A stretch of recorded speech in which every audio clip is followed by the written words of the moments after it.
What's up everyone, Spaceboy here, and it's time for another episode of Shoryuken.com's Electric Wind God Vids. We are jumping back into anti-character strategies today with one of the most frustrating and often complained about moves in the game, Dragunov's Down 2. So let's look at its data real quick. Down 2 is a 18 frame tech crouching low, so not only is it going to go underneath your high jabs, it's also completely unseeable. It is +0 to +1 on hit, and it puts both you and Dragunov in crouch if you get hit by it. If it hits you on counter hit, it is +13. Now note the G that's listed here. That means that you can block, you just can't press any buttons. It's very similar to like a Mortal Kombat stun in that regard. And if you do manage to block it, it's -13 on block. For some characters that's a knockdown, for many characters it's just damage. Now I am really confident that everyone that's been playing Tekken, even semi-regularly, probably has a sense for how good this move is by this point. But let's say that you don't. This theoretical person that's playing Tekken and you somehow avoided Dragunov this whole time. Let's take a look at JDCR's Dragunov versus Kudan's Devil Jin at the Asia Regionals on the Tekken 7 World Tour. There's a lot of great stuff in this match, but I really want to focus just on JDCR's down 2 use. Let's get some stats up on the screen. By my count, JDCR landed 26 of an attempted 33 down 2s on Kudan's.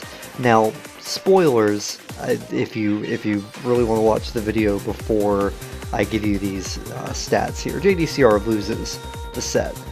Which is kind of crazy when you stop to think about it, because 26 out of 33 is 78%.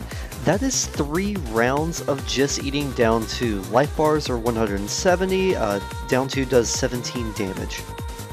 If anyone in your life has ever told you that down 2 is seeable on reaction, you can point to this and say absolutely not.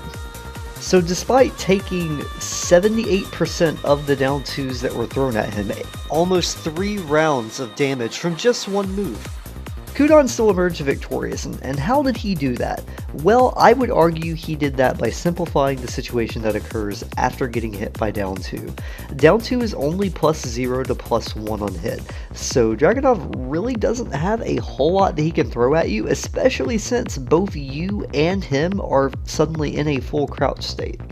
Just like we talked about in our very first video of the series in regards to the hit level attack triangle, Kudan's would represent pretty much just crouching jab, wall rising 4, or he would move in if he thought that JDCR was going to do something that was kind of slow.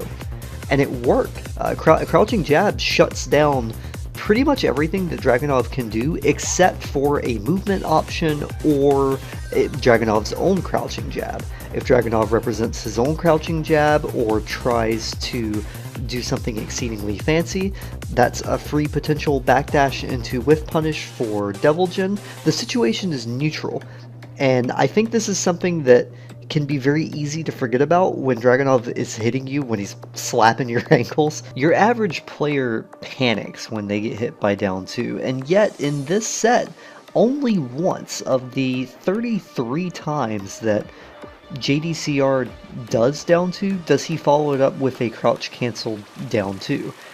Generally, he either would use down 2 as a stepping tool or would follow it up with a wall rising 4. He used it as either a pressure tool or basically a way to try and force a whiff, and that was the mental game between these two. You didn't really see Kudan's throwing a bunch of panic like up 4s, for example, which is something you would see a lower level player do, because in their minds, I need to do up 4 because I need to go over the down 2. I so desperately want to crush this move and make sure that it doesn't come out again. And it might work once or twice, but over the course of a long set in a tournament match where decisions like that open you up for further learning by your opponent, it's not a sustainable way of playing. So, in short, how do you deal with down 2? You see what your opponent's habits are and you take advantage of them. There were 4 times in this set where Kudan's blocked this move. Only 4. But the 4 times that he did, they were punished every single time. And of those 4 times that he punished it, they were very similar instances. 2 of them were in Okizumi situations after a wall combo, and 1 of them was a standing jab down 2 setup that JDCR favored. So in closing, down 2 is not going to be the reason that you lose to Dragunov, at least not the sole reason. What you need to pay attention to and what you need to deal with and what's ultimately going to cause you to lose games versus Dragunov is the situation that occurs immediately after getting hit. Start looking to see if your opponent overextends themselves, punish them accordingly. So that's it. I hope this gave you some insight into Dragunov's admittingly very annoying but not undefeatable down 2. Are there any other moves that you have trouble with? Is there anything you would like to have broken down? See if we can investigate a solution for it. Let me know in the comments below.